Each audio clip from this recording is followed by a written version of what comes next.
दोस्तों, ममता बनर्जी की टीएमसी ने अटल कैंटीन शुरू करने पर दिल्ली सरकार पर पश्चिम बंगाल के मां कैंटीन को कॉपी करने का आरोप लगाया है। मतलब सच में वेस्ट बंगाल के मॉडल को तो इंडिया अलायंस वाले स्टेट्स की सरकार कभी भी अपनाना नहीं चाहती।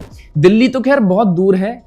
तृणमूल कांग्रेस ने जिस मां कैंटीन को दिल्ली सरकार पर अटल कैंटीन के नाम से कॉपी करने का बताया है, वो दरअसल खुद ही तमिलनाडु में चलाई जाने वाली अम्मा कैंटीन की कॉपी है। वैसे मां कैंटीन केवल शहरी इलाके में दिन में एक बार भोजन देती है, इसलिए सरकार के सिंबलिज्म से ज्यादा और कुछ भी नहीं है। वहीं अटल कैंटीन दिल्ली की बस्तियों में रहने वाले और दिहाड़ी का काम करने वाले लोगों के लिए 2 वक्त का भोजन उपलब्ध करवाएगी। खैर, किसी भी सरकार का ऐसे कैंटीन चलाकर खाना खिलाना कितना अच्छा और कितना गलत है, उस पर अलग चर्चा हो सकती है। लेकिन अभी के लिए आंकड़े बताते हैं कि बंगाल सरकार ने 300 से ज्यादा मां कैंटीन का बजट 100 करोड़ रखा है, जबकि दिल्ली में 100 अटल कैंटीन का बजट ही 100 करोड़ रुपए है। इससे यह भी समझा जा सकता है कि मां कैंटीन में खाने की क्वालिटी और क्वांटिटी कैसी होगी और क्यों इसे फेल्ड मॉडल की चर्चा आज तक टीएमसी कभी नहीं करती थी। लेकिन आज वो दिल्ली सरकार पर इसे कॉपी करने का आरोप लगा रही है।